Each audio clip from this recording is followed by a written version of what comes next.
ദൈവത്തിരുനാമത്തിന് മഹത്വമുണ്ടായിരിക്കട്ടെ.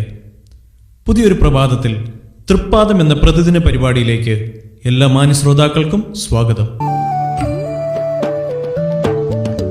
അപ്പനെ പോൽ കരുണാനിധിയെ, അമ്മയെ പോൽ ആശ്വാസകിയെ, അപ്പനെ പോൽ കരുണാനിധിയെ, അമ്മയെ പോൽ ആശ്വാസകിയെ, അപ്പനമ്മ കൈവിട്ടാലും കൈക്കൊള്ളും നീ കാക്കുമേ, അപ്പനമ്മ കൈവിട്ടാലും കൈക്കൊള്ളും നീ കാക്കുമേ. നിൻ സ്നേഹം അതു അതിശയം, അതു അതിശയം, എത്ര അതിശയം നിൻ സ്നേഹം. കർത്താവായ യേശുക്രിസ്തു തന്നെ സത്യദൈവം എന്നതിനെ ആസ്പദമാക്കി ക്ലാസുകൾ നയിക്കുന്നത് ഇവാഞ്ചലിസ്റ്റ് ബിജു വിൽസൺ, കരക്കുളം. മഹാദൈവമാകുന്ന കർത്താവിന് ഈ പ്രഭാതത്തിൽ മഹത്വവും ബഹുമാനവും സ്തുതിയും ഉണ്ടാകട്ടെ.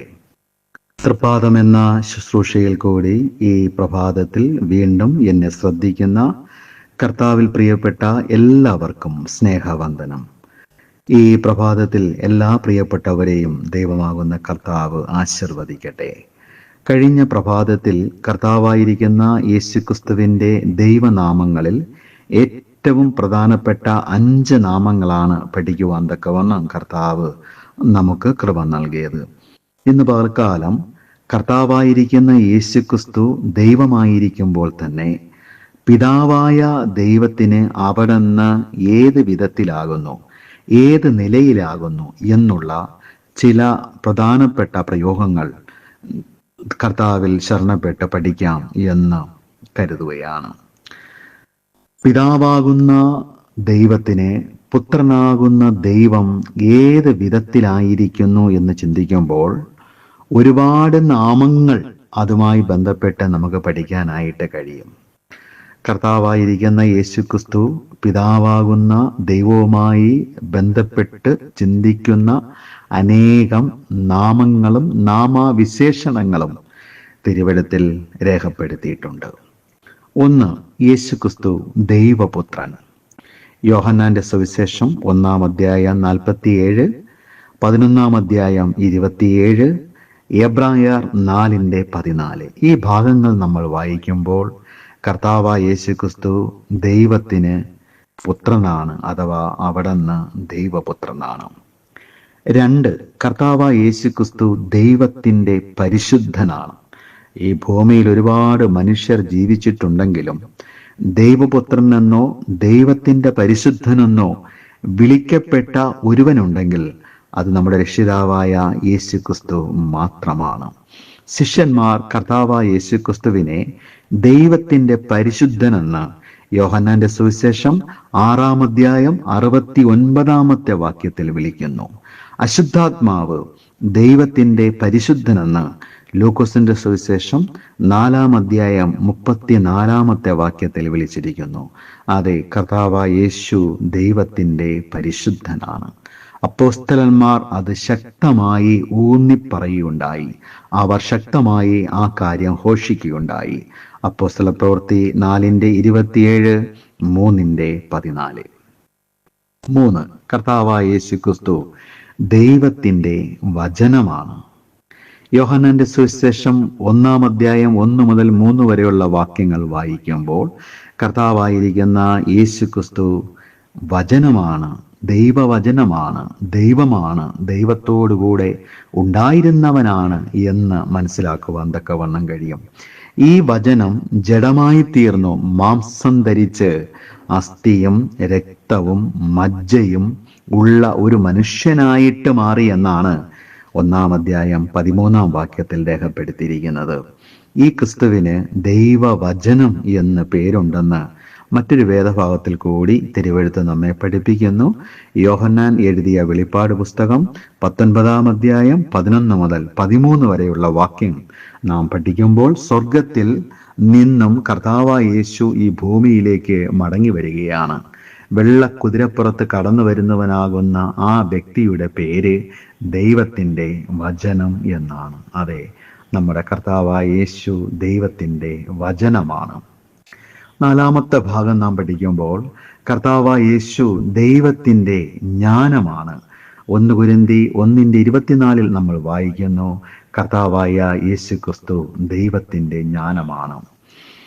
ദൈവജ്ഞാനമാകുന്ന ക്രിസ്തുവിലാണ് ജ്ഞാനം ഗുപ്തമായിരിക്കുന്നത്, അഥവാ മറച്ച് വെച്ചിരിക്കുന്നത്. കർത്താവായ യേശു ദൈവത്തിൻ്റെ ജ്ഞാനമാണ്. ക്രിസ്തുവിനെ അറിയുന്നതാണ് യഥാർത്ഥ ജ്ഞാനം. 5, കർത്താവായിരിക്കുന്ന യേശു ക്രിസ്തു ദൈവത്തിൻ്റെ മർമ്മമാണ്. കൊലോസ്യർ 2:2 മർമ്മം എന്ന വാക്കിന് ഒരു നിർവചനം നൽകുകയാണെങ്കിൽ പഴയ കാലത്ത് മറഞ്ഞിരുന്നതും പുതിയ കാലത്ത് വെളിപ്പെട്ടതുമായിരിക്കുന്ന ആത്മീക സത്യങ്ങളെയാണ്, അഗാധ വിഷയങ്ങളെയാണ് മർമ്മം എന്ന് പറയുന്നത്. അതെ, കർത്താവായ യേശു ക്രിസ്തു ദൈവത്തിൻ്റെ മർമ്മമാണ്. 6, കർത്താവായ യേശു ദൈവത്തിൻ്റെ കുഞ്ഞാടാണ്. യോഹന്നാന്റെ സുവിശേഷം 1:29 യോർദാന്റെ കരയിൽ കൂടി നടന്നു പോകുന്ന 30 വയസ്സുള്ള യഹൂദ യുവാവിനെ നോക്കിക്കൊണ്ട് സ്നാപക യോഹന്നാൻ വിളിച്ചു പറഞ്ഞു, ഈ കടന്നു പോകുന്നത് ദൈവത്തിൻ്റെ കുഞ്ഞാടാണ്. ലോകത്തുള്ള സകല മനുഷ്യരുടെയും പാവങ്ങൾക്ക് വേണ്ടി അറുക്കപ്പെടുന്ന ദൈവത്തിൻ്റെ കുഞ്ഞാടാണ്, അറുക്കപ്പെട്ട ദൈവത്തിൻ്റെ കുഞ്ഞാടാണ് കർത്താവായ യേശു ക്രിസ്തു. 7, യേശു ക്രിസ്തു ദൈവ പ്രതിമയാണ്. 2 കൊരിന്ത്യർക്ക് എഴുതിയ ലേഖനം 4:4 കർത്താവായ യേശു ദൈവപ്രതിമയാണെന്ന് രേഖപ്പെടുത്തിയിരിക്കുന്നു. ദൈവത്തെ ആരും ഒരു നാളും കണ്ടിട്ടില്ല. എന്നാൽ കാണാൻ കഴിയാത്തവനായിരിക്കുന്ന ദൈവം സമ്പൂർണമായി യേശു ക്രിസ്തുവിൽ നമുക്ക് ദർശിക്കുവാൻ തക്കവണ്ണം കഴിയും. കർത്താവായ യേശു ക്രിസ്തുവിൽ ദൈവത്തിൻ്റെ സർവ്വസമ്പൂർണത നിറഞ്ഞിരിക്കുന്നു. കർത്താവായ യേശു ദൈവത്തിൻ്റെ പ്രതിമയാണ്. കർത്താവായ യേശു ദൈവത്തിൻ്റെ ക്രിസ്തുവാണ്, മശിഹ അഥവാ അഭിഷിക്തനായിരിക്കുന്ന വ്യക്തി. അപ്പോസ്തലപ്രവൃത്തി 3:18 അതാണ് രേഖപ്പെടുത്തിയിരിക്കുന്നത്, യേശു ക്രിസ്തു ദൈവത്തിൻ്റെ ക്രിസ്തു ആണ്. ഈ ലോകത്തിൽ മനുഷ്യന്റെ പാപം പരിഹരിക്കുവാൻ കടന്നു വരുന്ന ഒരു വ്യക്തിയുണ്ട്. അതിനെ ഇസ്രായേലിലുള്ള ദൈവജനം വിളിച്ചത്, ആ വ്യക്തിക്ക് നൽകിയതായിരിക്കുന്ന നാമം മശിഹ എന്നായിരുന്നു. ഗ്രീക്കിൽ അതിനെ ക്രിസ്തോസ് എന്ന് വിളിക്കുന്നു. മലയാളത്തിൽ ക്രിസ്തു എന്ന് നാം സംബോധന ചെയ്യുന്നു. ഈ 3 വാക്കുകളുടെയും അർത്ഥം അഭിഷേകം ചെയ്യപ്പെട്ടവനെന്നാണ്.